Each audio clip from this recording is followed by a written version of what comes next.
Les experts atlantiques avec Amine Boushaba. Bonjour à toutes, bonjour à tous. Vous le savez très certainement, si vous émettez un chèque et qu'il s'avère sans provision, vous risquez gros. Interdiction de chéquier, amende, voire emprisonnement. Mais dans l'esprit de beaucoup d'entre nous, les choses ne sont pas très claires. Idem si on vous remet un chèque qui s'avère en bois, que faire? Comment réagir? Dans quel délai? En somme, comment récupérer votre dû? Là aussi, les choses peuvent être compliquées, pas forcément claires, et c'est notre mission à nous, celle de nos experts, de vous éclairer. Les experts atlantiques. Et vous l'avez compris, c'est un spécial chèque que je vous propose aujourd'hui dans les experts avec notre expert du jour, Maître Anibar. Bonjour. Bonjour, c'est Amine. Tout va bien? Oui, très bien, alhamdoulilah. Alors, le chèque, c'est un peu votre spécialité, enfin c'est un peu beaucoup votre spécialité, oui. D'ailleurs. Je le disais, alors les choses ne sont pas souvent très claires. Comment réagir face à un chèque en bois Oui, parce que le régime juridique du chèque, il y a tout un chapitre qui lui a été consacré par le Code du commerce marocain, parce que il y a plusieurs manières, il y a plusieurs modes d'utiliser le chèque. On l'utilise dans notre vie civile. Le chèque est utilisé dans les transactions commerciales entre commerçants et entre sociétés commerciales. Il y a une relation tripartite entre l'émetteur du chèque, le bénéficiaire et la banque. Donc il y a aussi la banque qui intervient dans le processus. Il y a ce problème d'impayé, des procédures. Le tribunal qui intervient aussi. Le tribunal très souvent qui intervient. Donc voilà, donc c'est un petit peu toute cette relation, je dirais pas compliquée, mais une relation tripartite qu'il va falloir éclairer à travers les dispositions de la loi qui sont prévues à cet effet. Il y a une chose qui est sûre et qu'il faut savoir, le chèque c'est de l'argent. Tout à fait. Le paiement, c'est l'idée centrale et je dirais l'idée principale qu'il faut connaître, c'est que en remettant un chèque, on est censé remettre de l'argent. Donc il n'y a pas matière à aller contester la nature de l'opération qui a donné naissance à la remise du chèque, à la transaction. Donc le chèque est une remise d'argent. C'est la raison pour laquelle le dispositif prévu à cet effet par la loi, le régime de sanctions prévu à cet effet, c'est un régime pénal. Ça veut dire on est censé remettre de l'argent. Si le bénéficiaire ne se fait pas payer, ça veut dire qu'il a été en quelque sorte escroqué. Donc on va essayer d'éclairer tout ça tout à l'heure. Et quand on dit le chèque c'est de l'argent, et une fois qu'on a remis le chèque, ça veut dire qu'on a remis de l'argent, c'est instantané. C'est pas différé, c'est pas dans un jour, c'est pas dans 2 jours. Voilà, c'est instantané. C'est-à-dire la remise, on est censé avoir payé le jour de la remise. Bien entendu, il y a tout un régime de compensation qui se met en place, des chèques barrés, donc ça prend le temps nécessaire au niveau de la banque, mais on ne peut pas se ça n'empêche pas qu'il doit être approvisionné. Tout à fait. Et c'est un petit peu la petite différence entre ce que prévoit le dispositif pénal dans le code pénal marocain, parce que le chèque il est sanctionné par le code pénal marocain par un régime spécial, et puis aussi le code de commerce. Donc il y a une dualité de cadres juridiques. Le premier c'est pour l'émission d'un chèque sans provision, c'est-à-dire au moment de la remise du chèque, il faut que l'argent soit déjà mis à la disposition du bénéficiaire au niveau de la banque. Dans le dispositif commercial, il y a une autre approche qui a été adoptée, c'est non-constitution de provision. C'est-à-dire, vous n'avez pas provisionné au moment où le chèque devrait être payé. C'est-à-dire, on admet qu'il se peut qu'il y ait un petit décalage. C'est justement cette période de flottement un peu entre l'émission du chèque et le retrait du chèque qui prête à confusion des fois, même pour les chèques individuels. Même pour les chèques individuels. En se disant, on a peut-être le temps, on a 24 heures, 48 heures. Voilà, exactement, surtout dans les transactions commerciales. Raison pour laquelle il y a eu ce petit allègement, allez, on va dire ça comme ça, au niveau du code de commerce, c'est-à-dire on prend en compte effectivement que dans les transactions commerciales entre commerçants et entre les sociétés, il se peut qu'on s'attend à ce qu'un virement tombe, entre-temps on remet un chèque, etc. Mais attention, il faut que le chèque soit payé. Ça ne veut pas dire qu'il y a un régime de tolérance qui est prévu par les dispositions de la loi. Non, j'allais dire, est-ce que les entreprises sont privilégiées par rapport aux personnes? Le chef, éventuellement, le chef de poursuite et le chef d'accusation qui est très souvent utilisé par les parquets ou le parquet concerné, c'est l'émission d'un chèque. Le chèque n'aura pas été payé par le bénéficiaire. Et dès lors que le bénéficiaire se fait rejeter un chèque, donc il y a préjudice, il y a toutes les sanctions qui se mettent en place. Les experts atlantiques, jusqu'à midi.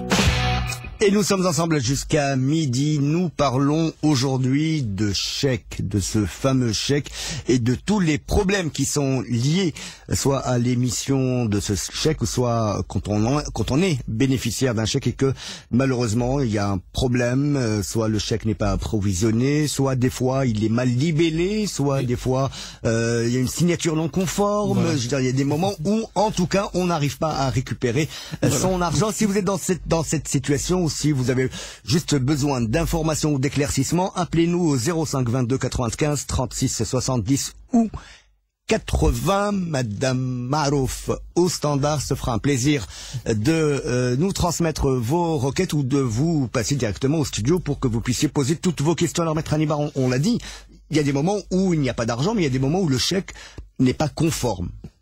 Voilà, justement, parce qu'il y a des énonciations obligatoires qui doivent figurer sur le chèque, et puis il y a aussi le rôle de la banque, c'est très très important. Le banquier engage sa responsabilité au cas où le chèque manquerait de l'une de ces énonciations, et si en dépit de tout ça il le paye, il engage sa responsabilité. Raison pour laquelle la banque, dans cette relation qui s'appelle le tiré, est obligée de vérifier si le chèque est conforme à ce que prévoit la loi à cet effet, c'est-à-dire la date, parce qu'il y a un régime de prescription qui se met en place également. Ça, on va revenir sur les dates, justement, les chèques antidatés, post-datés, tout à fait. Toutes ces questions qui sont pas tout à fait claires, et ni légales d'ailleurs. Oui, le post-daté, oui, mais anti-daté, ça dépend de la date également de l'émission, parce qu'il se peut que le banquier rejette le chèque pour le motif chèque prescrit s'il est présenté au-delà d'un délai de 1 an et 20 jours.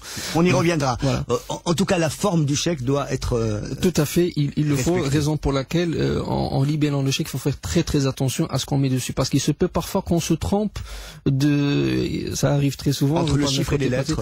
Entre les chiffres et les lettres, et puis il y a des gens qui mettent la date à la place du lieu et vice versa. Donc, ce sont des motifs. On dira que finalement c'est pas grave. Ben si, le rôle du banquier c'est de vérifier que les choses soient entièrement claires, qu'il n'y ait pas d'anomalie qui entache le chèque en question. La signature, c'est très très important, que la signature puisse être proche, non pas identique, et ça c'est très très important parce que ça pose des problèmes au niveau pratique. C'est que le banquier est tenu de vérifier la conformité de la signature à celle ou bien au spécimen qui a été le premier jour mis à la disposition du banquier. Ce que vous dites, c'est intriguant, que la signature soit proche, même si elle n'est pas identique. On peut pas, d'ailleurs, aucune signature identique au spécimen qu'on a remis quelques années avant. Tout à fait. Le banquier n'est pas un expert graphologique pour aller chercher si oui ou non. Déjà, si c'est la bonne signature de visu, donc il est capable de dire oui que c'est un chèque qui doit être payé. Notre signature change au moment si on se sent debout, assis, stressé, pas stressé, etc. Voilà, même la pression sur le stylo n'est pas la même. C'est clair. Alors, il y a une question que beaucoup de gens se posent. Si j'émets un chèque et qu'il me manque quelques dirhams ou quelques centaines ou quelques milliers de dirhams, ça dépend du montant, la banque est tenue de m'informer. Non seulement informer, mais la banque est tenue de payer. La banque est tenue de payer, c'est-à-dire le motif qu'on retrouve très souvent sur des certificats de refus de paiement comme quoi provision insuffisante est un motif qui ne devrait pas exister. Pourquoi? Parce que ce que prévoit la loi, c'est que le paiement partiel est obligatoire. C'est-à-dire à hauteur de ce que vous avez sur votre compte. À hauteur de ce que vous avez, et puis les voies de recours concernant le reliquat qui fera l'objet, bien entendu, d'un certificat à part. Bien sûr, si quelqu'un a un chèque de 100 000 dirhams, si le compte est alimenté à hauteur de 95 000 dirhams, je vois mal un bénéficiaire en refuser le paiement. Voilà. Donc, si la provision est insuffisante, elle est insuffisante à hauteur de combien? En fait, c'est pas que le bénéficiaire refuse le paiement, c'est que la banque lui dit qu'il n'y a pas d'argent. Qu'il n'y a pas, que la provision est insuffisante. C'est ça. Voilà. Et on ne sait pas qu'on peut retirer, en fait. Non seulement il est obligé de payer, et le bénéficiaire, ce que prévoit la loi, le bénéficiaire ne peut s'opposer à ce paiement partiel. On l'oblige à encaisser l'argent disponible. Donc, tant que c'est possible pour le bénéficiaire d'encaisser cette somme, il l'encaisse bien entendu à hauteur de ce qui est disponible, et puis les poursuites concerneront, bien les voies de recours concerneront le montant qui aura été réglé. Ce n'est pas forcément la règle dans les banques. Oui, c'est malheureux, mais entre la pratique et ce que prévoit la loi, faut privilégier ce que prévoit la loi. Donc si vous le savez maintenant, si vous avez un chèque de je sais pas. Ouais. 2000 dirhams et qu'il y a une provision de 1500 dirhams, vous la prenez quand même. Et les poursuites se font sur les 500 dirhams restants. Tout à fait. Donc c'est clair. Donc obligation pour la banque de payer oui, à hauteur du disponible. Oui. De délivrer un certificat ou un papier. Tout à fait. C'est-à-dire le même régime, sauf qu'il y a un paiement qui aura été fait et puis mention sera faite que le montant a été payé à hauteur de. Ça veut dire que la provision n'a pas été entièrement payée et le préjudice demeure. Il existe toujours parce que c'est pas une question d'argent, c'est une question, je dirais, passez-moi l'expression, d'escroquerie. Je parle pas de personnes voulues ou volontaires ou involontaires, mais de toute façon le résultat est le même. Les 500 dirhams ou bien le montant restant peut constituer pour un commerçant par exemple sa marge bénéficiaire. Donc on ne peut pas. Donc si on s'apprête à ce jeu pendant une longue durée, ça porte préjudice. Alors nous avons un auditeur de Casablanca, Gouram, bonjour. Salam alaikum. Wa alaikum salam Sidi. Alhamdulillah, et vous? Alors, bien sûr, Sidi, allez-y. Monsieur Hannibal, لاباس عليكم بخير. اللهم لك الحمد في امان الله. C'est Hannibal, voilà, j'ai un cas un peu particulier. Déjà, chez Raskas, ils ont eu le même cas. Alors voilà, واحد السيدة سلفتها وكانت كتخدم عندي، سلفتها une somme de 10 000 dirhams وعطاتني un chèque. En contrepartie. Bon, عامين chaque fois que je relance كتقول لي من بعد واحد قالت لي شوف انا ما كنعرفش نكتب. Je ne sais pas écrire. Je ne sais pas écrire. Ça veut dire ce que ça veut dire. Ça veut dire ben il veut pas rembourser ou je ne sais pas qu'est-ce qui m'attend. Je ne sais pas écrire et le chèque il n'est pas daté, c'est-à-dire je vais le dater dans les radines. En fait, la personne à qui vous avez prêté de l'argent prétend qu'elle n'est pas responsable de ce qui est écrit sur le chèque. C'est ça? Non, ça veut dire يمشات دات السولات ودات الاجراءات يعلم الله هي يمكن دات شي ديكلاراسيون ديال تاكس ولا داك الشيء الوغ انا ما كنعرفش غندير الا جيت نتبعو ايوا جو سي با كيسكي ماتون اسكو جو دو افوار ان افوكا قالت لي انا ما كنعرفش نكتب سا في دير لان انا اللي كتبتو لا اني انا اللي كتبتو واش الشيك موقع الى سيني ولكن ديجا ان كا سيميلير على دازا عندكم شحال هادي داز عندكم اي جو كخوا راه كاع يمكن تشد فيها باسكو سي ان كوميرسون لو كليون اللي قال لي عمر ثاني ومن بعد قال لي انا ماشي انا اللي عمر نهار الا بروتي تلاقوا في المحكمه ايوا تشد في هذاك السيد قال لي هذا الشيك راه خونتيه ولا ما عرفت هزيتيه ولا داك الشيء. لا شوف اول حاجه بعد في الحاله الراهنه الشيك ما حدك انت قابطو عندك راك انت في انت هو اللي خارج القانون هذه الساعه لان هذاك الشيك خصو يتدفع. اول حاجه دفع هذاك الشيك انه موقع والعبره ماشي بشكون اللي عمر الشيك لانه راه تتلقى في الشركات الكاتبه اللي تتعمر الشيك ملي تمشي مثلا ملي تمشي لشي سوق ممتاز تلقى عندهم ان اورديناتور هو اللي تيعمر الشيك. العبره ماشي بالخط ديال اللي معمر الشيك، العبره بالتوقيع والتاريخ. هادو هما جوج ديال الامور اللي تيراقب هذا المسؤول في البنك.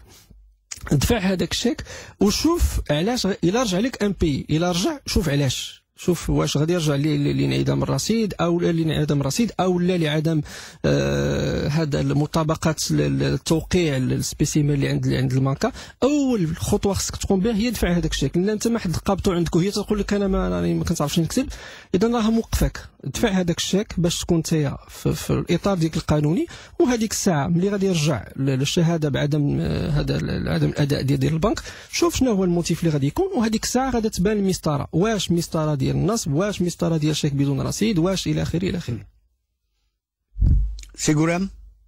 Yallah, shukran. Merci. Donc, en fait, le principe, c'est que on a un chèque. Oui, c'est-à-dire qu'il soit rempli par nous-mêmes ou par une tierce personne n'a aucun. Le fait de garder le chèque, ça veut dire qu'il a été gardé comme garantie. Et ça, c'est pénalement, je dirais, sanctionné. Oui, le chèque de garantie. De toute façon, on va y revenir. On va y revenir. Donc, la première des choses, peu importe si cette personne prétend être analphabète, il y a un compte qui a été ouvert parce que c'est trop facile. Je vais ouvrir un compte.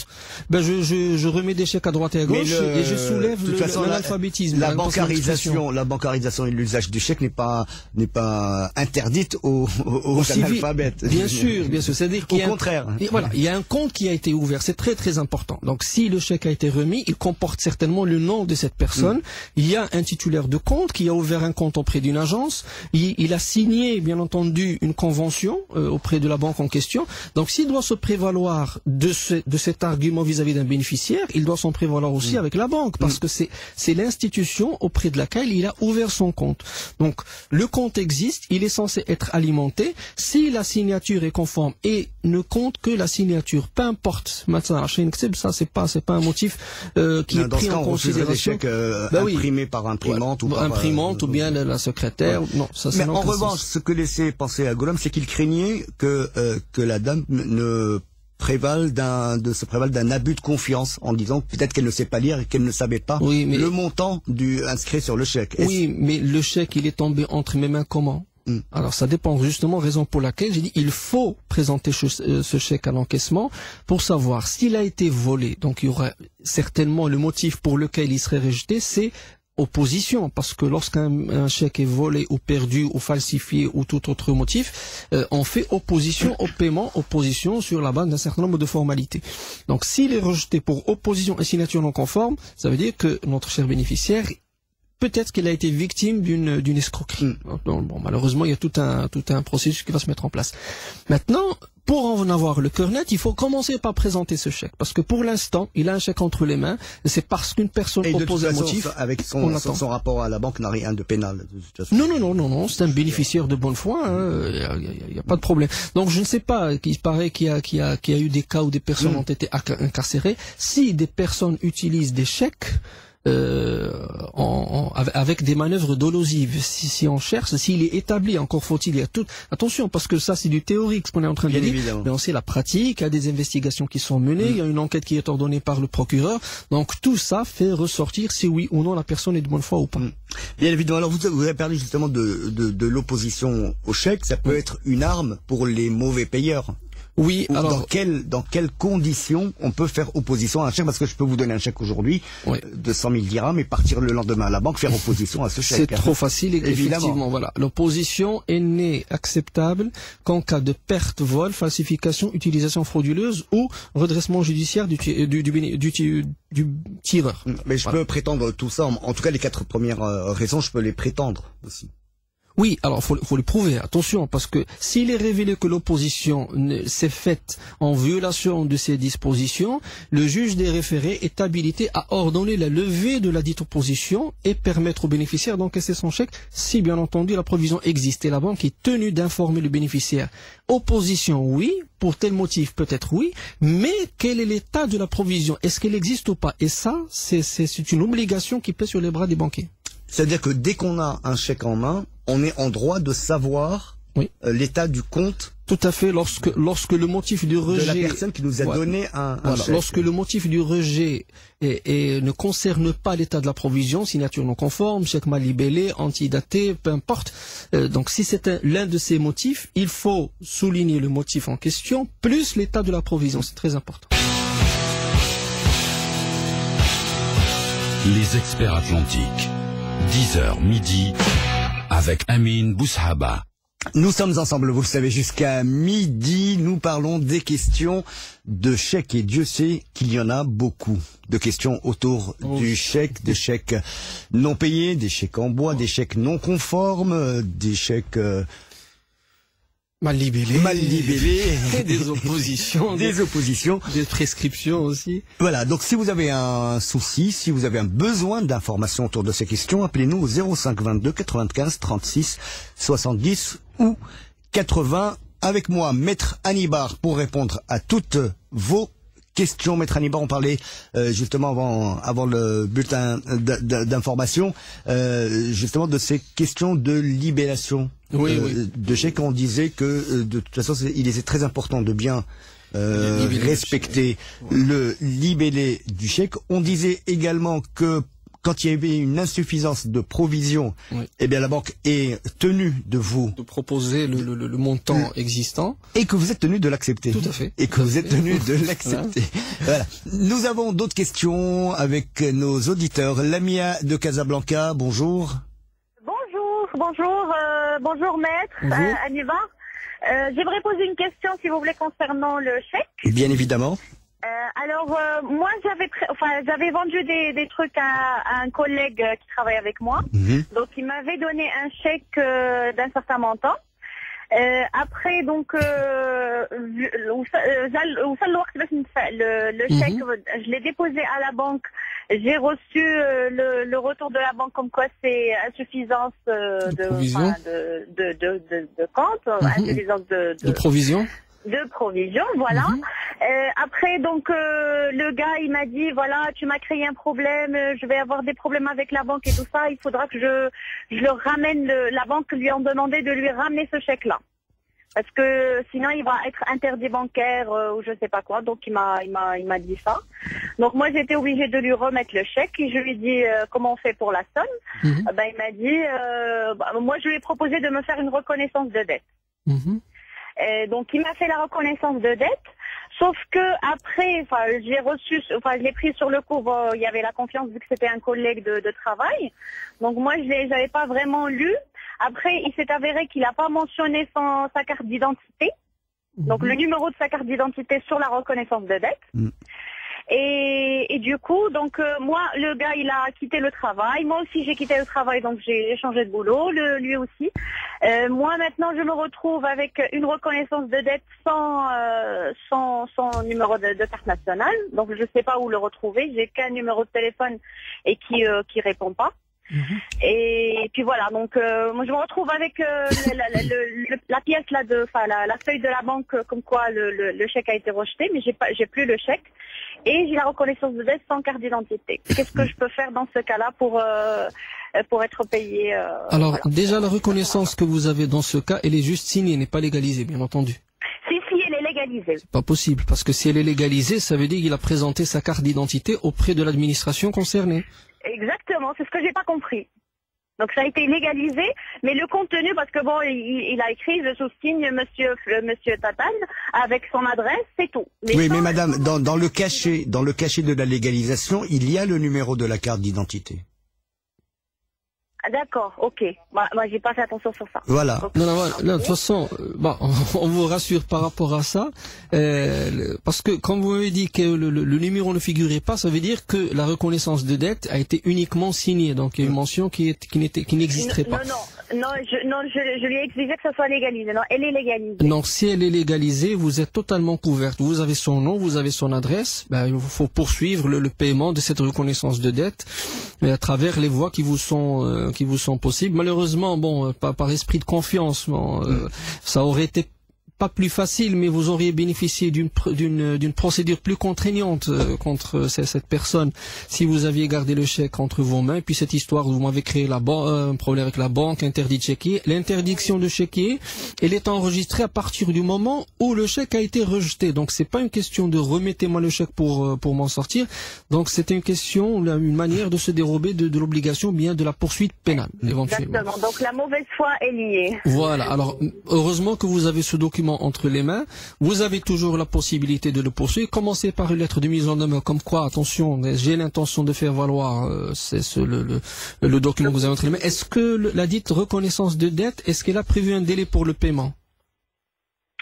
En fait, il a mis certains montants chaque mois, montant de 1000 dirhams chaque mois, chose qu'il n'a pas respectée.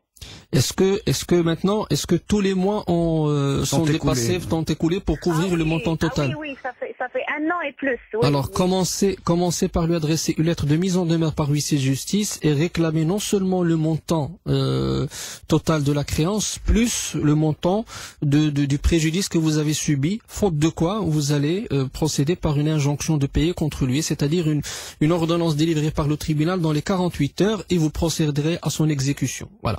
C'est aussi simple que ça. Comment estimer le préjudice, maître Hanibar? Le préjudice, il n'y a pas, parce que bon, on l'estime en fonction de ce que nous avons subi comme préjudice, mais il appartient au juge de reconsidérer le montant si recours judiciaire il y a, bien entendu. Donc l'EMIA peut mettre l'estimation qu'elle veut. Bon, en général, c'est 20-25%, ça dépend bien entendu de l'ampleur du préjudice. Pour un cas similaire, et puisque c'est une personne a priori de mauvaise foi, parce que quelqu'un qui demande la restitution du chèque, il ne s'est pas inscrit dans l'esprit de régler le problème de la créance plus que de la récupération du chèque. De régler son problème à lui. Exactement. Voilà.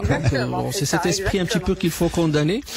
Adresser une mise en demeure où il va falloir non seulement réclamer le montant total de la créance, mais aussi un montant. Mettez 25% du montant total en guise d'indemnisation et de dommages. Très bien. Voilà. Et pour ça, excusez-moi, juste une chose. Pour ça, il faut que j'aille juste voir le huissier de justice, c'est tout? Voilà, un huissier de justice qui se charge. Voilà, exactement, une demande. Il se chargera de lui porter la lettre de mise en demeure, parce qu'il faut qu'elle lui soit remise et il faut qu'il y ait un accusé de réception. Donc, il est préférable que ce soit fait par le biais d'un huissier de justice. D'accord. Et très souvent, c'est un moyen très dissuasif. Oui. Ça veut dire attention, c'est officiel. Nous avons franchi un pas pour recouvrer la créance et ça peut provoquer une réaction, parce que finalement, c'est ce qu'on cherche, que la personne réagisse, parce qu'il n'y a pas, on ne cherche pas à aller vraiment au tribunal. Exactement. Je vous remercie beaucoup. Merci à vous, Lamia.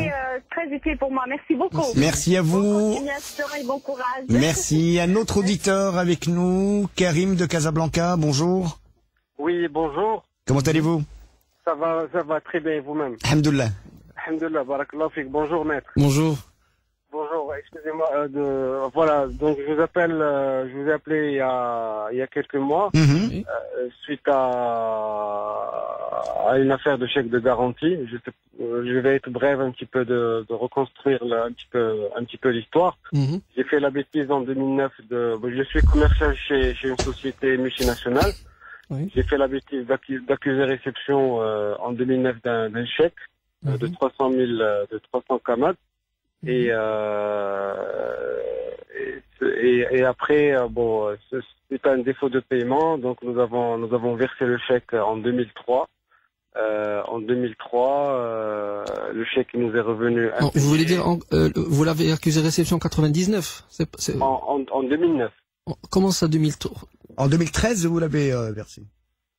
En 2009, j'ai accusé réception d'un chèque en 2009. Oui. En guise de garantie. Oui. Il faut rendre à César ce qui appartient à César. D'accord. J'ai mis reçu le, chèque reçu le, etc. J'ai mis mon nom. Sans qu'il y ait de date. Le chèque est libellé, signé, libellé au nom de la société, Paris non endossable. Sans date. Au nom de la société, sans date. Donc, nous avons commencé les opérations commerciales.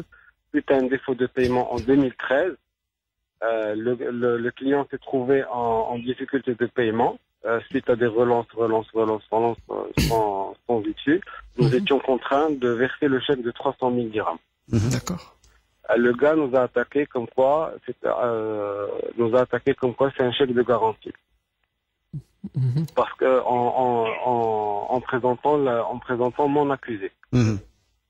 D'accord. Le client il est rentré en prison. Après il est sorti. Bon, il a payé les 300 000 dirhams. Après, l'affaire elle est toujours en justice. L'encours global du client il était toujours de 380. Normalement il était de 386 000 dirhams.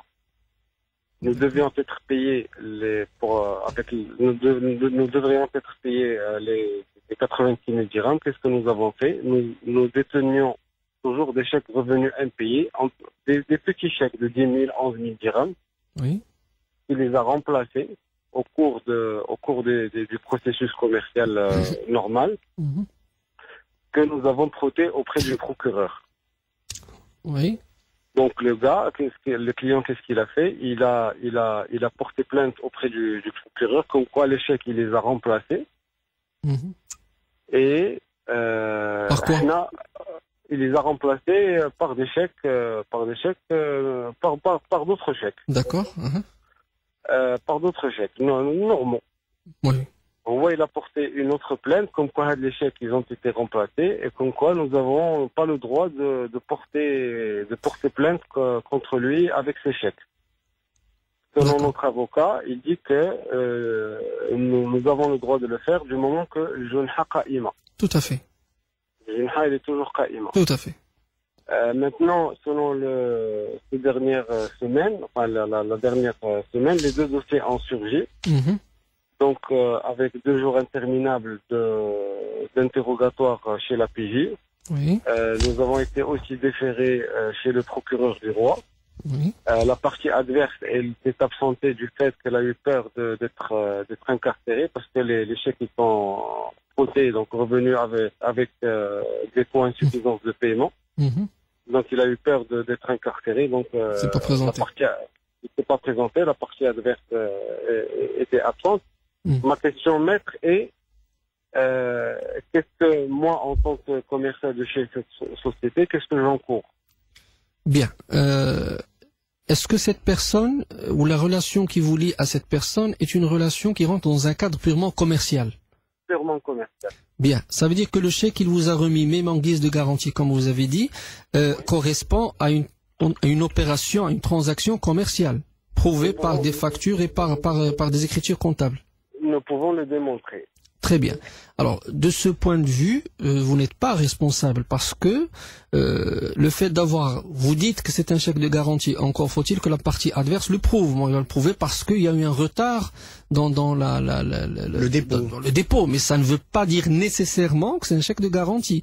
Il faut prouver que l'intention a été de garder le chèque et ne pas le payer plus tard. Donc, il y a tout un régime de preuves qui va se mettre en place. Il se peut que ce soit interprété contre vous, c'est vrai.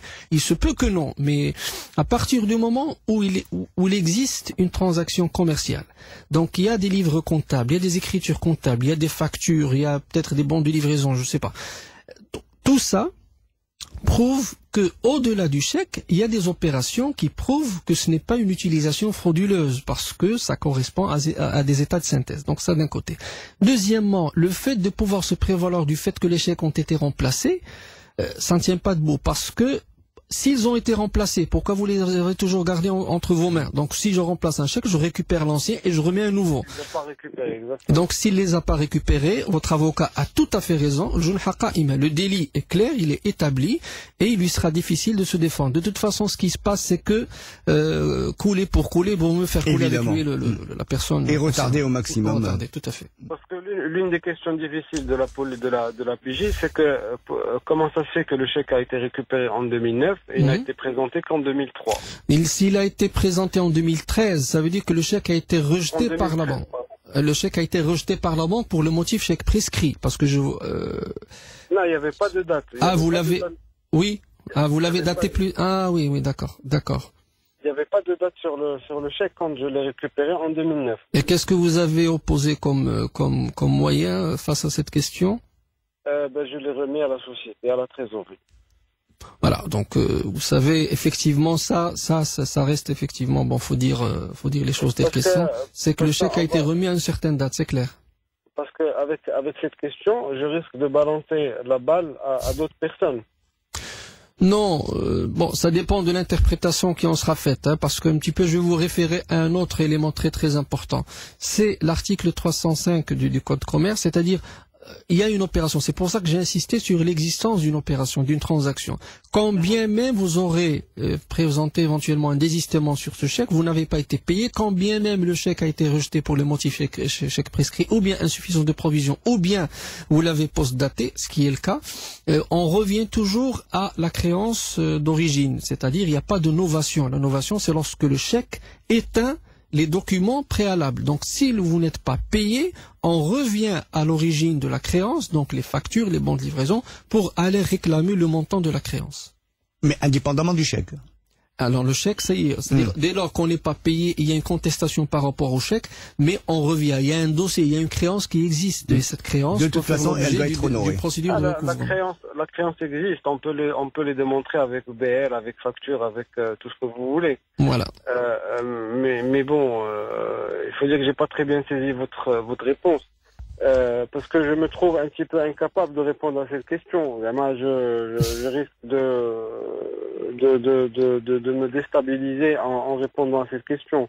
Non, écoutez... Le chèque, je l'ai pris à telle date en 2009, je l'ai remis après 2-3 jours à la trésorerie. Attention, votre rôle est terminé. Vous l'avez pas pris, vous avez accusé réception. C'est très différent. Vous avez accusé réception. J'ai accusé réception. Voilà, donc de par votre rôle de X au sein de cette boîte. Voilà. Si Karim, votre rôle s'est arrêté au moment où vous avez remis le chèque au service compétent. Tout à fait, c'est un circuit, ce sont des services.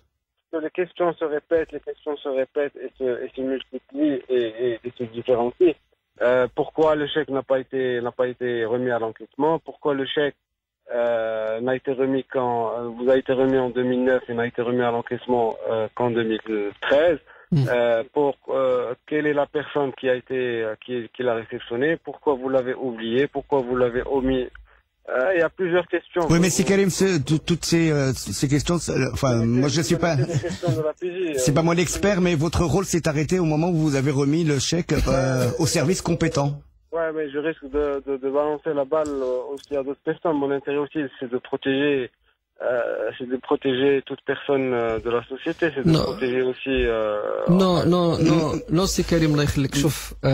Il est très important de souligner un élément selon lequel qui est responsable, qui engage la société, c'est son représentant légal. Vous ne l'êtes pas. Vous êtes une personne, un employé, un salarié parmi tant d'autres. Votre rôle a été d'accuser réception du chèque et de le remettre au responsable. Maintenant, c'est pas vous qui avez décidé d'engager la procédure. C'est pas vous qui avez porté plainte. C'est pas vous. Le chèque, c'est pas vous qui allez encaisser le montant du chèque. C'est très très important parce que vous êtes responsable à partir du moment où vous cherchez un intérêt pécuniaire à travers une transaction. Vous êtes un employé. Effectivement, les services de la police judiciaire sont habilités à vous poser des questions, mais le responsable demeure, malheureusement, je suis désolé de vous le dire, c'est le représentant légal de la société. C'est la personne qui a décidé d'utiliser le chèque et de porter plainte auprès du parquet. D'accord, très bien. Merci à Karim. Un autre auditeur avec nous, Abdeltef de Qanataraïla, bonjour. Bonjour. Bonjour, c'est Abdeltef. Je voudrais juste parler d'une expérience que j'ai vécue avec ma femme. Nous avons remis un chèque à l'encaissement, un chèque de la trésorerie. Oui. Et puis, ce chèque a été égaré au niveau de la banque. Ça, c'était la banque. Alors, nous sommes allés voir le responsable, le directeur de la banque, pour lui dire, voilà. Il a dit, bon, je vais vous faire un courrier et vous allez le remettre au trésorier général pour pouvoir vous remettre un autre chèque. J'ai dit, non, nous, on n'est pas d'accord pour ça. Vous avez votre erreur, vous devrez la régler. C'est-à-dire, vous trouvez une solution pour votre problème. Alors, il m'a dit, si c'était entre deux confrères, c'est-à-dire deux banques, on peut, c'est-à-dire, vous récupérez votre argent et on règle le problème avec l'autre banque. Mais s'il s'agit de trésorerie générale, l'État, il n'y a pas de convention. D'accord. Alors, le problème est resté, je sais pas, on est resté à attendre pour récupérer notre argent 4 ou 5 mois. Et on est allé jusqu'au procureur de loi pour pouvoir récupérer cet argent. Vous l'avez récupéré? On l'a récupéré. D'accord. Mais, je voudrais vous poser la question aujourd'hui. Quelle est la responsabilité? La responsabilité de la banque, parce que j'ai le reçu comme quoi on a remis le chèque à l'encaissement et qu'il y a des frais qui ont été prélevés sur notre compte.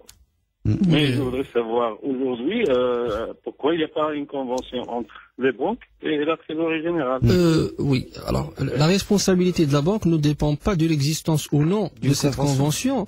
La banque a reçu un chèque, le chèque a été égaré, donc ça s'arrête là. Et à partir du moment où un chèque s'égare au niveau du banque, ça devient très très grave. Donc la responsabilité de la banque, elle est établie uniquement à ce niveau, pas dans la recherche de la solution, pas dans la recherche de la convention. Pas du tout. À partir du moment où vous avez le reçu de remise entre vos mains et que le chèque, que la banque prétend l'avoir perdu ou que l'opération ne s'est pas déroulée de façon normale, soit en créditant le compte ou bien en remettant un certificat de refus de paiement, la responsabilité est établie et il y a lieu de réclamer des dommages et intérêts à cet effet. Oui, demandez, parce que c'est un chèque qui est presque de 60 000 dirhams, c'est pas un petit chèque de famille. Non. Et il a fallu attendre jusqu'à ce qu'on est arrivé chez le procureur du roi pour qu'il puisse trouver la solution. Et le préjudice, justement, c'est ça. Le préjudice, c'est d'avoir été obligé, vous, à votre niveau, d'être obligé de prendre des mesures, d'aller engager des procédures, d'aller chercher le procureur pour pouvoir obtenir votre gain, alors qu'il appartenait à la banque de faire son boulot. Au premier moment, on a essayé de trouver la solution avec le banquier, qui était un peu arrogant. Et en qui plus. pensait que nous, on est les fautifs, pas lui. Bon, je voudrais pas citer le nom de la banque. Non. Bien sûr. Mais je voudrais que la personne n'était pas là pour trouver la solution au client. C'est clair. Et deuxièmement, à la fin, pourquoi on est allé à la justice? Parce que on était obligé. C'était le dernier recours pour nous pour trouver la solution. C'est Abdeltaf, ça s'est passé il y a combien de temps cette histoire? Il y a plus de 8 ans. Moi, je voudrais juste relever ce problème pour bien sûr, non. C'était juste pour savoir si vous aviez encore la possibilité de demander des intérêts, mais c'est un peu trop tard. Non, c'est trop tard. Bon, ça aurait été bien pour vous. Remarque, trop tard, non. Est-ce que le chèque en question concerne votre activité ou bien personnel, à titre purement civil? C'est personnel. C'est personnel, attention, vous avez encore le temps de le faire. Les 5 ans concernent les actions engagées par le commerçant contre le non-commerçant. Pour le non-commerçant contre la banque, c'est 15 ans. 15 ans? On ne peut pas aller à l'histoire, merci. Non, mais c'est bien de le savoir, c'est bien de le savoir. Les experts atlantiques. 10h midi. Avec Amine Boushaba. De retour sur le plateau des experts, nous parlons aujourd'hui des questions liées au chèque, bien évidemment avec mon autre expert du jour, Maître Hannibal. Si vous avez des questions, vous pouvez encore les poser. Nous sommes ensemble jusqu'à midi au 05 22 95 36 70 ou au 05 22 95 36 80. Alors Maître Hannibal, on l'a vu tout à l'heure, la première ou l'une des plus importantes conséquences de l'émission d'un chèque sans provision et justement l'interdiction de chéquier. Cette interdiction est-elle irrévocable? Quels moyens pour régulariser sa situation et recouvrer effectivement les possibilités d'émettre de nouveau des chèques? Oui, l'interdiction consiste en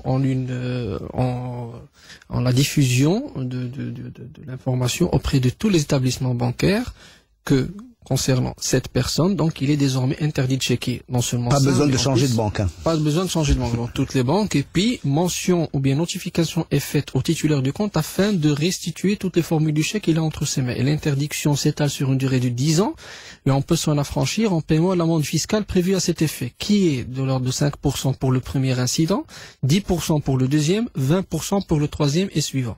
Il faut récupérer les chèques, en fait, c'est ça souvent le problème et la difficulté est là voilà. Souvent. Mais il y a des solutions qui sont trouvées. Parfois, la banque permet, parce qu'on soit des solutions d'ordre administratif, effectivement, il se peut qu'entre-temps, il y a des gens, vous savez, parce que lorsque l'interdiction s'étale sur 10 ans, il se peut que la personne... C'est handicapant, surtout si le montant pour lequel le chèque a été rejeté est important, parce qu'on paye 5%, parce que si vous avez un chèque de 3 millions de dirhams, 5%, ça fait de l'argent. Donc il se peut que la personne ne soit pas en mesure de payer l'amende fiscale. Donc il se peut que ça intervienne après un certain temps.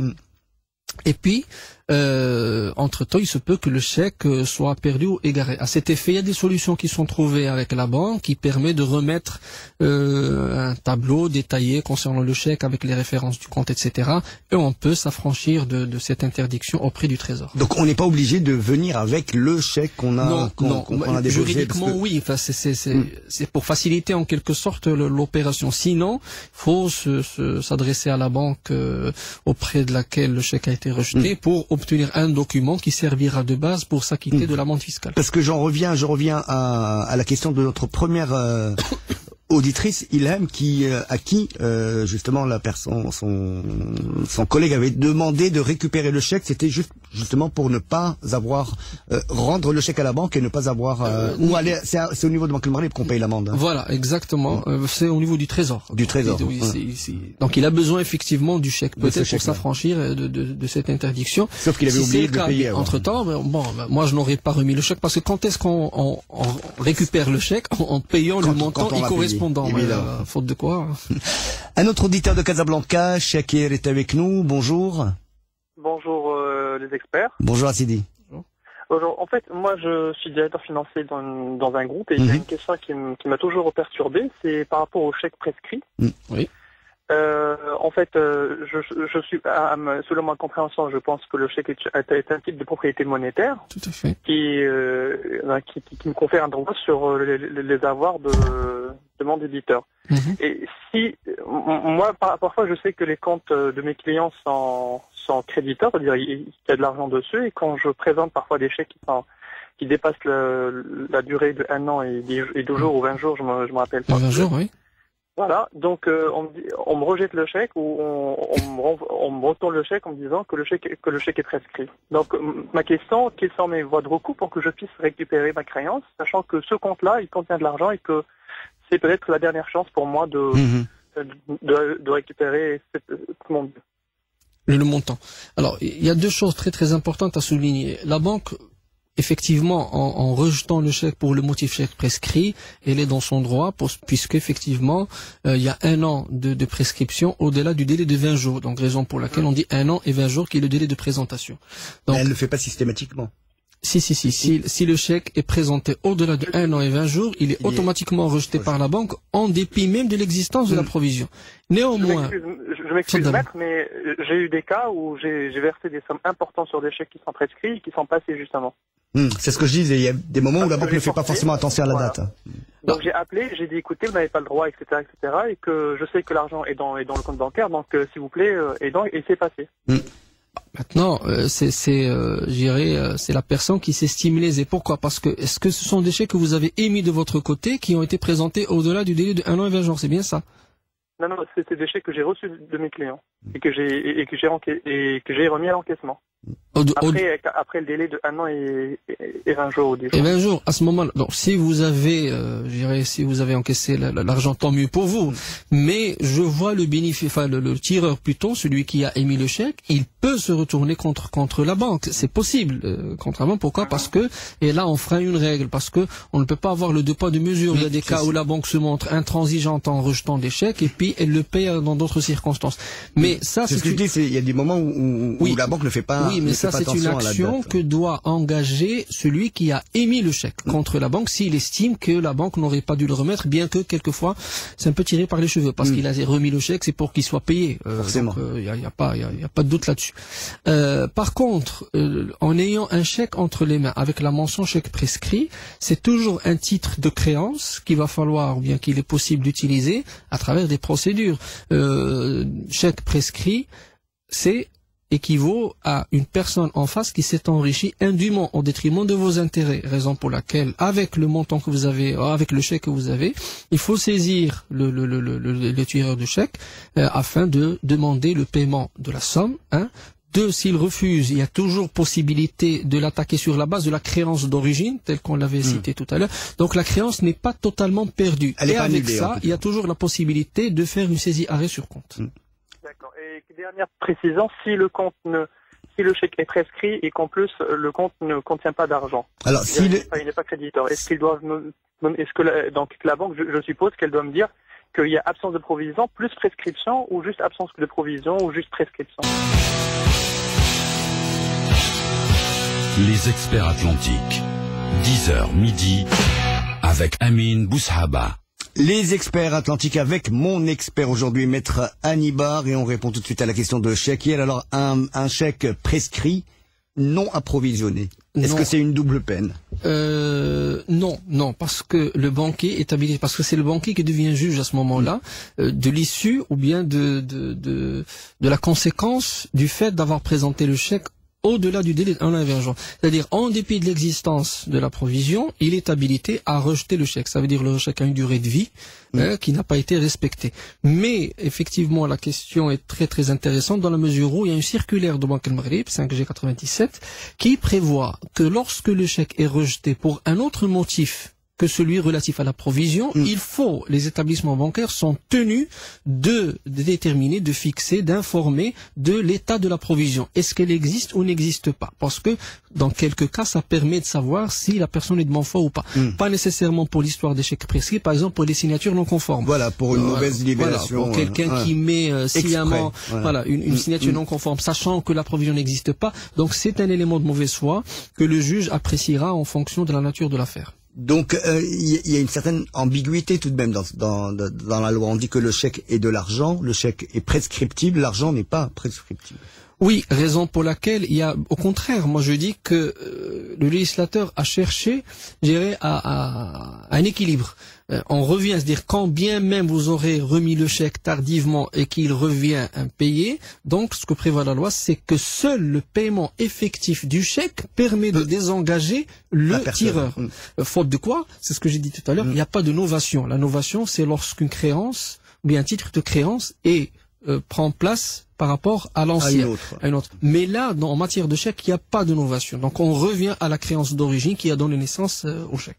Un autre auditeur de Mohamedia cette fois-ci avec Ayoub. Bonjour Ayoub. Bonjour monsieur. Bonjour Sidi. Donc ça va? Alhamdoulilah. Et vous? Justement, je vous appelle parce que j'ai un problème avec, j'ai perdu un chèque. Et donc je suis parti voir, faire une déclaration de perte chez la police.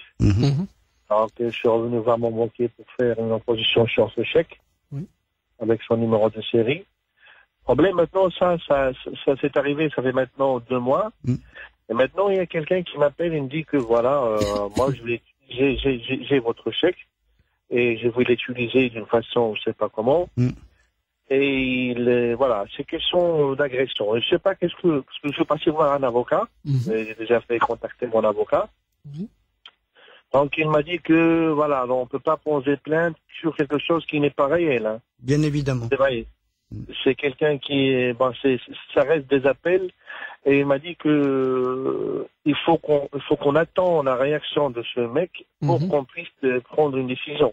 Franchement, je sais pas comment faire parce que c'est un peu stressant et je sais pas. Donc parce que je reste dans le noir. Je sais pas qu'est-ce qu'il va faire avec le chèque. Et est-ce que je suis couvert vis-à-vis de la loi, vu ce que j'ai fait avec l'opposition de chèque et vu ce que j'ai fait avec la police? Voilà, c'est ma question. D'abord, pour rassurer Ayoub, il a fait le nécessaire. Il a fait le nécessaire, oui. La déclaration a été faite au niveau de la police. Il y a eu l'opposition. La signature n'est vraisemblablement pas celle qui correspond au spécimen. Donc juridiquement, il est couvert. Malheureusement, lorsqu'une plainte est en dépit de tout ça, elle est déposée parce que rien ne dit que le bénéficiaire est de mauvaise foi, parce qu'il se peut que ce soit un bénéficiaire qui a été lui-même induit en erreur. Donc une personne qui détient un chèque et qui se retrouve avec un chèque volé ou bien qui fait l'objet d'une opposition, donc elle fait quand même une procédure pour savoir si oui, ça a été fait dans les règles de l'art ou pas. Juridiquement, oui, notre cher auditeur est couvert, mais il n'est pas à l'abri de petites tracasseries, procédurales. Il va falloir faire le déplacement chez le procureur afin de produire les documents qu'il a sous la main, comme quoi il a tout fait pour prouver que le chèque a été volé. À ce niveau uniquement, et puis voilà. Et c'est une action qui ne peut pas être anticipée de toute façon, comme il a dit son avocat. Malheureusement, non, effectivement, son avocat a tout à fait raison, parce qu'il n'y a pas d'éléments, parce que s'il est question de s'adresser soit à la police, soit au procureur, il faut qu'il y ait un fond de dossier. Donc sur la base d'appels téléphoniques, ça ne prouve rien. Si Ayoub, les appels téléphoniques, qu'est-ce qu'il vous demande qu'est-ce qu'elle vous demande cette personne? Il demande de l'argent. Sinon, il va remplir. Sinon, il va mettre mon chèque en tant que garantie chez quelqu'un d'autre. Oui. Pour qu'il prend pour qu'il utilise pour prendre, la marchandise. Mais est-ce que cette personne-là a reçu le chèque d'une autre part, ou alors c'est des menaces ou qui peuvent s'apparenter à du harcèlement? Non, c'est des menaces. Apparemment, c'est lui qui me l'a volé, mais moi je le connais pas. Donc. Oui. Non, moi je pense, le premier réflexe qui me vient à l'esprit, c'est de l'intimidation. C'est quelqu'un qui essaie de vous déstabiliser moralement. Pourquoi? Parce que lorsqu'on a un chèque, on est sûr de notre... on l'a déjà déposé. Soit on dépose le chèque, soit au moins je vous adresse une lettre officielle, lettre de mise en demeure, suite à quoi vous devriez réagir. Donc le fait d'avoir votre téléphone, donc on ne sait pas par quel moyen se l'est procuré cette personne, vous appeler et de vous intimider, bon, je pense c'est plus de la pression qu'autre chose. Raison pour laquelle il va falloir mettre un terme à tout ça. Et pour les documents que je devrais présenter en cas de conflit, c'est la déclaration de perte, c'est ça, non? C'est la déclaration de perte et l'opposition au niveau de la banque, parce que c'est une opposition que vous auriez dû faire, je pense, par écrit. Avec tout ça, c'est tout à fait clair. Le chèque ne comporte pas votre signature, parce que la signature ne correspond pas au spécimen. Ce sont des arguments largement suffisants pour que le procureur puisse prendre acte de votre, de votre bonne foi. Merci, monsieur. Merci à vous. Là, on est face à du harcèlement. Je veux dire, Ayoub ne peut pas porter plainte. Oui. Mais il peut la porter pour harcèlement. Oui, mais enfin, harcèlement ça reste très vague. Parce que ça reste très vague. Bon, on porte plainte, c'est parce qu'il y a un préjudice subi. Bon, faut le prouver parce que c'est pas aussi facile. Quelle est la limite du harcèlement? Quand est-ce qu'on peut considérer que X harcèle Y? Donc tout ça, c'est pas encore très bien clair. Ok, Loubna de Casablanca avec nous. Bonjour Loubna. Oui, bonjour. Bonjour Lala. Vous allez bien, messieurs? Et vous-même? Très bien. Merci beaucoup. En fait, j'ai eu un petit problème, enfin un grand problème avec un chèque. On avait l'année dernière, on avait payé nos impôts et on avait remis un chèque. Et il y avait 2 signatures. Sauf que il est revenu impayé. Le problème, c'était par rapport aux signatures. Donc auprès de la banque.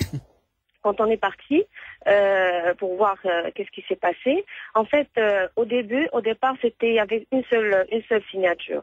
Et après, on a changé une clause dans les statuts, et donc pour signer un chèque, il fallait mettre 2 signatures des gérants. Et donc la banque n'avait pas fait son travail. Et on a après, quand j'ai payé, j'ai remis le chèque aux impôts. 3 ou 4 mois après, j'ai reçu une lettre de leur part en me disant voilà, vous avez un chèque impayé.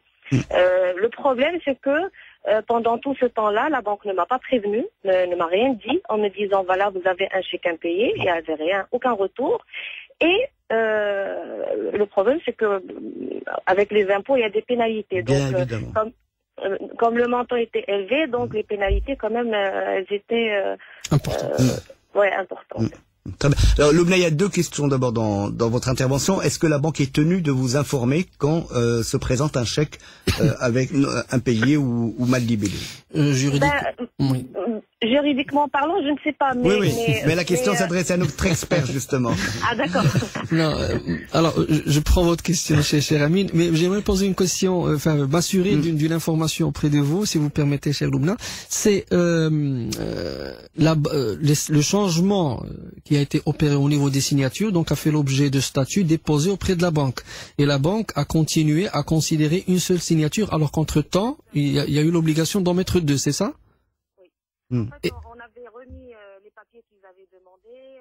Le dossier juridique, il était complet. Et à chaque fois, on me demandait, voilà, il manque tel papier, alors que je remettais ces papiers-là. Je pense qu'il les perdait, tout ça. Mais à un moment donné, pour nous, on nous a dit, voilà, c'est bon, il n'y a pas de souci par rapport aux signatures. Très bien. Donc nous, on a signé le chèque normalement. Il y avait de l'argent dans le compte et tout ça. Donc c'est par rapport aux signatures qui est revenu impayé. Voilà. Donc vous avez mis 2 signatures comme, je dirais, conformément à vos statuts, alors que la banque a considéré qu'une seule signature était nécessaire. Voilà. Est-ce qu'il n'y a pas un rapprochement en termes de date? C'est-à-dire, est-ce que le chèque a été remis aux impôts au moment, ou bien juste au moment où ce changement a été opéré au niveau de la banque? Plus ou moins, oui. Donc il se peut que, bon, je sais pas, si c'est une question de 2 jours, je peux comprendre que malheureusement le chèque est mal tombé. Il est tombé à un moment où la banque procédure était encore en cours. Mais s'il y a un délai ou bien une période assez importante, là la banque est responsable. Donc il faut un petit peu creuser avant de s'engager, avant de vous dire qui est responsable ou pas. Il faut savoir quelle est la durée, quel est le temps que prendra la mise à jour de ces informations au niveau de la banque pour considérer si oui ou non il y a lieu d'émettre un chèque avec double signature. Oui, problème, c'est lorsque je me suis présentée auprès de la banque pour leur dire voilà le problème et tout ça, le dossier juridique que j'avais remis, ils les avaient même pas. C'est-à-dire que même la procédure, elle n'était même pas entamée. Et vous avez des accusés de réception? Malheureusement, quand vous déposez des papiers auprès de la banque, ils donnent jamais d'accusés de réception. Ah ben vous auriez dû. Vous auriez Parce dû. que même la deuxième fois, quand j'avais demandé un accusé de réception, ils m'ont dit on ne donne pas d'accusé de réception. Waha, explorons autre chose. Est-ce que c'est le premier chèque que vous avez remis après cette pseudo mise à jour? Est-ce qu'il n'y a pas eu d'autres chèques qui ont précédé celui des impôts sur lesquels vous avez mis 2 signatures? Non, c'est le premier. Je pense que c'était le premier, oui. Ouais, bah malheureusement, c'est une question de circonstance. Moi, ce que je vous suggère de faire dans un premier temps, c'est de solliciter, de prendre audience avec le chef d'agence, il s'agit d'une agence, afin de récolter les informations nécessaires. Si oui ou non, il vous affirme qu'il a reçu le dossier à telle date, pourquoi, la mise à jour se fait en combien de temps, parce que c'est là où effectivement le banquier doit vous informer, parce qu'il y a des engagements à prendre. À partir du moment où je mets un dossier avec des décisions prises en assemblée pour obliger les gérants à signer doublement, ça veut dire qu'il y a des engagements qui seront pris avec les tiers et le banquier doit intervenir afin de vous informer de la date de départ. Donc si il est révélé que le banquier n'a pas pris acte de ces éléments, il est responsable. Si malheureusement vous avez émis l'échec avant d'obtenir le feu vert, comme quoi tout est ok, il y a lieu de signer doublement, ils ne le sont pas. Donc moi je vous suggère préalablement de récolter les informations nécessaires avant de s'engager sur quoi que ce soit. Justement, tout ce problème aurait pu être évité si la banque avait appelé. J'en reviens à ma première question. Ah voilà. Justement. Non. Alors, informer, non. C'est-à-dire l'information dont parle notre chère auditrice, elle concerne l'information du rejet du chèque. Oui. Aucune disposition dans la loi ne le prévoit. Je pense qu'on va reprendre après c'est bon.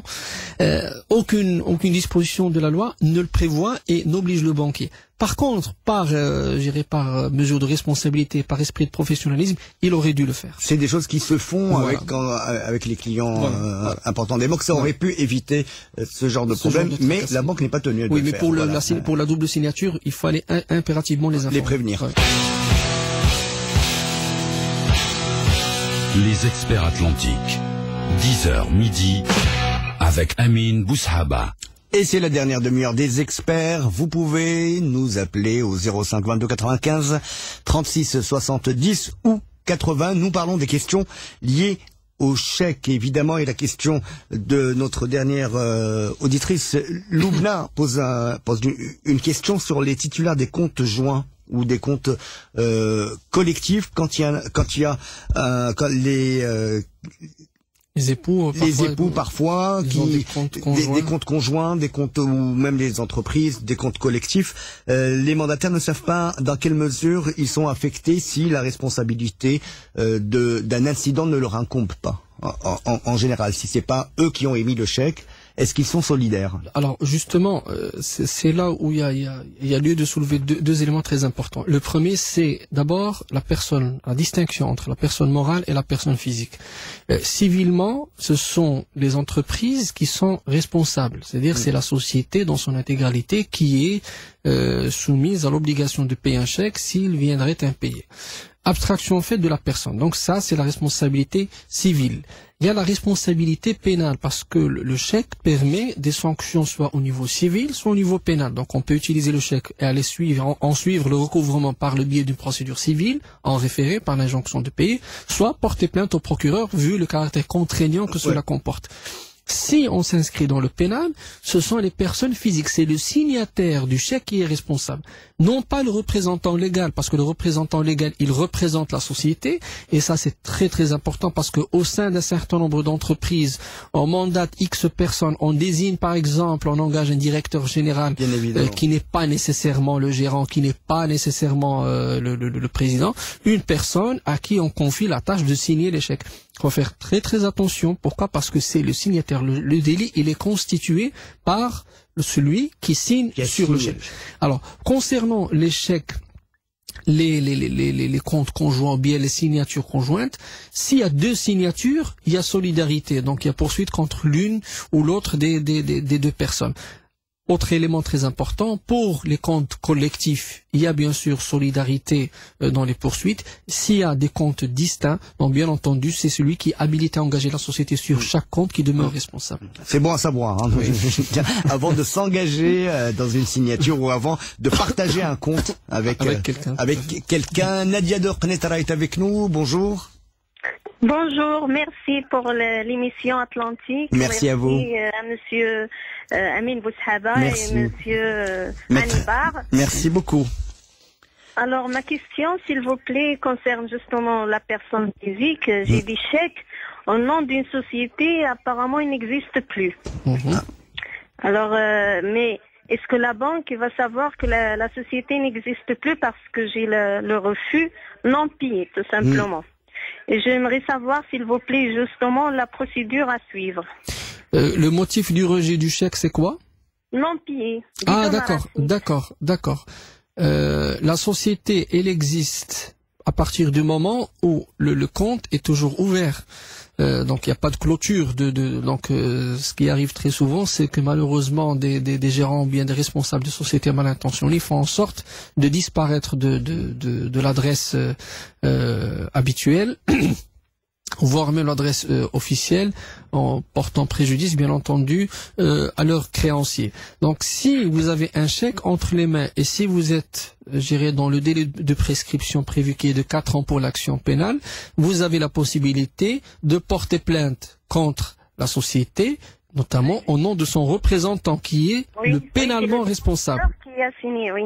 Voilà, qui est pénalement responsable. Si vous avez son nom, c'est mieux. Je dirais, afin de faciliter les choses, afin de déposer un dossier complet au niveau de la banque et permettre à la police judiciaire de mener facilement l'enquête et l'investigation, il y a lieu de présenter la plainte et vous y appuyez ce qu'on appelle le modèle J, c'est-à-dire un document qui est remis par le registre de commerce qui vous donne l'indication et l'identité de la personne habilitée à engager la société avec même son numéro de carte d'identité nationale.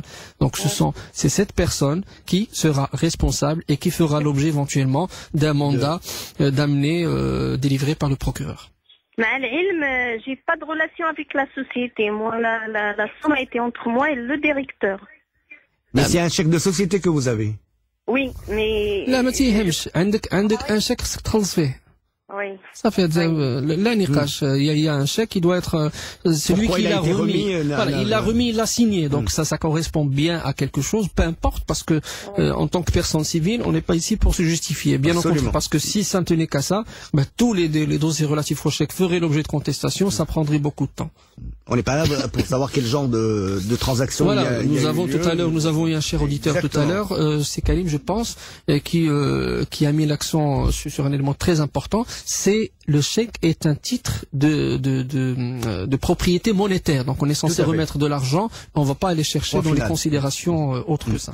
Merci beaucoup Nadia, et nous partons à Casablanca, la rencontre de Faisal. Bonjour Faisal. Allô? Oui, bonjour. Bonjour Sidi.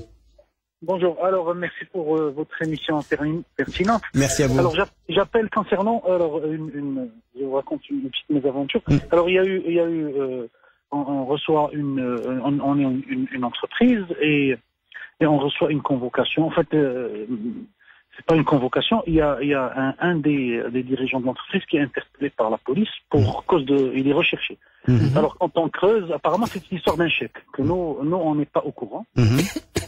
Et en creusant un peu plus, on se rend compte que apparemment c'est un chèque d'une somme de 8000 et quelques dirhams qui a été présenté par quelqu'un. Bon, nous, on cherche toujours l'incident de paiement qui date d'il y a 2 ans. Oui. On le retrouve pas. On n'a pas été avisé par la banque. On retrouve effectivement le chèque, mais qui n'a pas été présenté pour nous. Alors, en creusant un peu plus, on se rend compte 2 jours plus tard que finalement le motif du rejet de chèque n'est pas pour insuffisance de solde, mais plutôt pour un défaut de libellé. Que le montant en toutes lettres ne correspond pas au montant en toutes chiffres, en chiffres. Donc, du coup, bien sûr, il y a toute la procédure qui suit pour une histoire de finalement le shikaya li mawdu'a elle est pour إصدار الشيك بدون رصيد في حين أن الشيك ماشي المشكل ديال الرصيد أنه مشكل ديال الديفو دو ليفالي وهذا اللي مكتوب في لو روجي دو لا بانك. D'accord. Donc tous les gérants de la société, les trois gérants se retrouvent devant le procureur avec il y avait même le risque que un des gérants soit incarcéré en attendant la présentation devant le procureur pour une histoire que nous on ne comprend pas. Même ces gens-là qui ont adressé, je sais que c'était une opération flottante avec quelqu'un de, on n'a jamais, c'était juste une seule transaction avec cette personne, et on se retrouve avec une sale histoire sur un motif qui, ces gens-là n'ont jamais se sont présentés à l'entreprise, ni jamais se sont manifestés, ni par courrier, ni par aucun motif, jusqu'au jour où on se retrouve vraiment devant la justice sur une histoire très banale pour nous, bien sûr, ce n'est pas banal. Le motif, il est certainement banal, mais les conséquences sont très... En tout cas, très désagréables. Extrêmement désagréables, parce qu'il y avait même le risque, si jamais quelqu'un voulait quitter le territoire, de se retrouver... Absolument. Se retrouver, oui, surtout s'il est en famille. Exactement. Et déjà aujourd'hui, le fait d'appeler un membre d'un gérant de l'entreprise comme ça sur quelque chose sur lequel nous on n'a aucune idée, et avec le risque qu'il soit pratiquement, bon, heureusement que les choses sont allées dans le bon sens, et surtout que le problème, le chèque n'est signé que par une seule personne, alors que tous les gérants de l'entreprise se sont retrouvés dans le mandat d'arrêt. Bah ça c'est la, la solidarité. Ça c'est l'enquête qui a été menée. Mais j'ai une question assez Faisal, si vous permettez. Le certificat de refus de paiement, est-ce que vous l'avez lu sur le dossier? Exactement, justement, on l'a lu le jour de la présentation. Il a été rejeté le jour où on a fait le PV chez la police. La police judiciaire. Oui. Il y avait clairement que défaut non conformité du montant. Uniquement. Bien sûr, non, le solde, il y est. Non, mais justement, il y est. La banque, est-ce qu'elle a fait référence quant à la disponibilité du solde? Oui, exactement. La provision existe. Donc, le motif lui-même, on n'a pas compris comment ça se fait que la plainte c'est arrivé au pénal pour un motif différent à celui qui est sur la lettre de rejet du chèque. D'accord. Alors, le motif de la plainte, ça dépend de l'interprétation qui en est faite. Je vais vous dire comment qu'on raisonne au niveau de la banque. J'ai un chèque, j'ai pas été payé. Donc c'est comme ça. Un bénéficiaire, même de bonne foi, j'ai un chèque, je n'ai pas été payé pour un motif X. Très souvent, qu'est-ce qui se passe? En présentant les plaintes au parquet, on nous demande s'il s'agit d'un motif externe à celui de la provision. On nous dit, attention, il s'agit de la signature non conforme. Pour savoir si la personne en face est de bonne foi ou pas, commencez d'abord par une lettre de mise en demeure. Si, en dépit de la mise en demeure, il n'y a pas de réaction, donc c'est de la mauvaise foi, et puis la plainte peut prendre son cours. Pardon.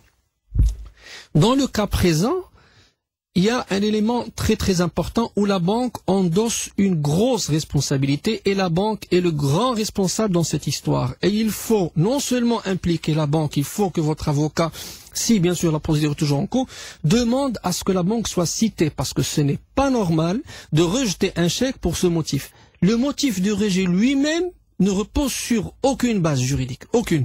Parce que c'est très simple. Le Code de commerce, dans son chapitre consacré au chèque, prévoit qu'en cas de différence entre le montant écrit en lettres et le montant écrit en chiffres, en cas de différence, c'est la somme écrite en toutes lettres qui est prise en considération. Donc il y a même pas lieu de se retrouver avec un tel motif, puisque ça va à l'encontre d'un article clair qui est l'article 247 du Code de commerce. Raison pour laquelle il faut assigner la banque en responsabilité, parce qu'il y a eu violation manifeste et claire du dit article, et du coup toutes les conséquences malheureusement qui en ont découlé, avec des gérants qui se retrouvent devant le procureur, alors que si la banque avait appliqué strictement ce que prévoit la loi, le chèque n'aurait même pas dû être rejeté. Voilà. C'est Karim? Manquer un chiffre.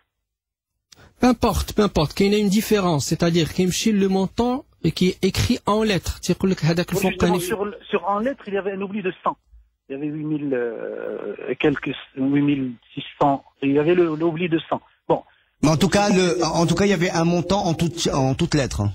Voilà, il y avait un montant en toutes lettres et un montant en voilà. chiffres. Bon, maintenant, est-ce que moi ma question, c'est déjà le fait que la poursuite de la plainte, ouais. est-ce qu'elle est pour motif ديال النصب وإصدار شيك بدون رصيد؟ في حين أن le motif ديال إصدار الشيك بدون رصيد ما موجودش. ما موجودش. basé sur quoi؟ إذا حتى المتابعة غير مفهومة. لا المتابعة شوف هاد الأمور هذه شنو علاش كيصلح هذاك الجلسة ديال التقديم باش الإنسان تيعرض الموقف ديالو كيعرض الوثائق ديالو وكيخصك تثبت حسن النية ديالك.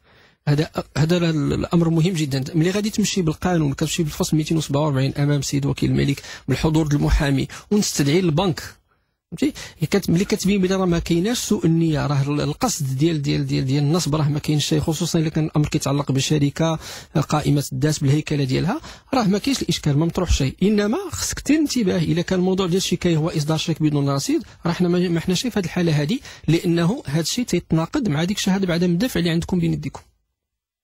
Exactement. Bon, de toutes les façons, les choses se sont réglées. Oui. Mais le risque de se retrouver dans un tel cas, soit pour bien d'autres personnes, il est là et il faut, je crois que je ne sais pas comment faire attention sur ce genre de choses. Oui, il y a des choses malheureusement que la banque doit observer parce que vous aurez beau faire attention, mais la banque malheureusement parfois il y a des loupés. Voilà. Mais dans cette situation, il y a un préjudice. Il y a un préjudice considérable, oui, il y a un préjudice parce que ce n'est même pas chèque mal libellé. C'est le et motif, la responsabilité de la banque est manifeste. Donc, est-ce que le client peut-il se retourner contre la banque? Bien sûr. C'est non seulement manifeste, mais il n'y a pas lieu à interprétation. Non-conformité du montant écrit en chiffres avec le montant écrit en lettres, c'est une mention qui ne devrait pas exister sur le certificat de refus de paiement. Pourquoi? Parce que il y a une disposition dans la loi qui privilégie la somme en lettres par rapport à la somme en chiffres. Voilà, merci Karim. Un autre auditeur, merci Faisal, un auditeur de Casablanca également, Karim cette fois-ci. Bonjour Karim. Bonjour. Comment allez-vous? Écoutez, je vais bien et je vous remercie de nous donner l'occasion de poser ma question. Merci à vous. Alors voilà, moi je suis gérant d'une société à Casablanca qui opère dans le secteur de l'immobilier et bon il y a un grand manque de liquidité en ce moment dans le marché, ce qui nous pousse déjà nous à demander des chèques entre guillemets de garantie. Alors, je prends bien soin de ne pas laisser de traces de la date d'émission de réception du chèque. Cependant, j'ai de plus en plus de cas où des sociétés me donnent des chèques personnels. Et je voulais savoir pourquoi est-ce qu'il y avait pourquoi cette pratique se développe de plus en plus. Est-ce qu'il y a une sécurité de la part du gérant des autres sociétés de donner des chèques de garantie personnels plutôt que des chèques de société? Donc c'était aussi simple. Je ne vois qu'une seule explication, c'est que cette personne n'a pas l'intention de payer à travers ce chèque. Parce que dans une relation de commerçant à commerçant, donc ce sont des chèques barrés non endossables pour des considérations comptables. Il faut que le chèque corresponde à l'identité de la personne morale. Exactement. Donc s'il remet un chèque de garantie personnelle, ça veut dire qu'il s'inscrit dans l'esprit et dans l'intention de le remplacer par un chèque de société le jour où l'argent sera à sa disposition. Parce que en dépit du chèque remis à titre personnel, je vois mal comment est-ce que cette personne pourrait le justifier comptablement. Je parle de relations commerçant à commerçant. Maintenant, si dans le cadre de votre activité, vous êtes amené à traiter avec des personnes physiques, là, chèque de garantie ou pas, ou bon, chèque de garantie même si on ne devrait pas en parler. J'allais justement vous le dire, de toute façon, c'est quelque chose qui est déjà illégal. Mais le fait de vous remettre un chèque à titre personnel, si ça correspond à un besoin personnel de la personne concernée, il n'y a aucun souci. Au contraire, je dirais, d'un point de vue, procédure, ça facilite les choses parce que lorsqu'il y a poursuite Et la police, lorsqu'un chèque revient payé, devrait enquêter lorsqu'il s'agit d'un chèque remis par une société. Il faut aller chercher le responsable, la personne habilitée assignée à engager la société. Pour les chèques personnels, c'est automatiquement la même personne, c'est une carte d'identité nationale et ça facilite, je vais y arriver, considérablement la procédure. Et la personne est incarcérée. Donc je pense que c'est plus dans l'esprit de récupérer le chèque et remettre un chèque de société. Ouais, ça joue son rôle de chèque de garantie, même si ça ne devrait pas être le cas. Ce que j'allais dire, c'est qu'effectivement, c'est ce qui se passe dans la plupart des cas où ces sociétés, effectivement, vont récupérer le chèque et régler par virement ou changer le chèque par un chèque de société. Mais la question que je me posais, dans le cas où on arrive au cas échéant où je vais devoir poser ce chèque-là, est-ce que j'aurai des problèmes? Enfin, oui, est-ce que j'aurai des problèmes parce que justement le chèque est personnel et alors que il a été donné dans le cadre d'activité d'une entreprise. Oui, ça dépend dans quel cadre vous allez présenter ce chèque. Parce que si ce chèque est endossable, il n'y a pas de problème. Donc vous l'endossez auprès d'une tierce personne. Par contre, si vous le présentez au nom de la société, il se pourrait. Juridiquement, c'est possible, la procédure se mettra en place et puis la personne sera condamnée à payer. Il n'y a pas de problème. Mais si le procès prend une tournure qui pourrait déboucher sur une expertise comptable, on vous dira comptablement comment vous justifiez ça. Et ça, ce sera difficile à faire. Très bien, merci beaucoup Faisal. Je vous remercie. Merci à vous. Alors juste très brièvement, on a beaucoup parlé du chèque de garantie. On a vu que effectivement la personne peut faire annuler la poursuite si elle prouve que le chèque est un chèque de garantie. En fait. Faire annuler la poursuite, non. Mais pas la dette. Voilà, exactement. On revient toujours à l'origine, c'est d'éviter ce qu'on appelle les enrichissements sans cause. Donc dès qu'il y a poursuite, il faut voir qui s'est indûment enrichi au détriment de l'autre, et puis cette histoire de chèque de garantie sera appréciée par le juge. Merci beaucoup, maître Hannibal. Merci.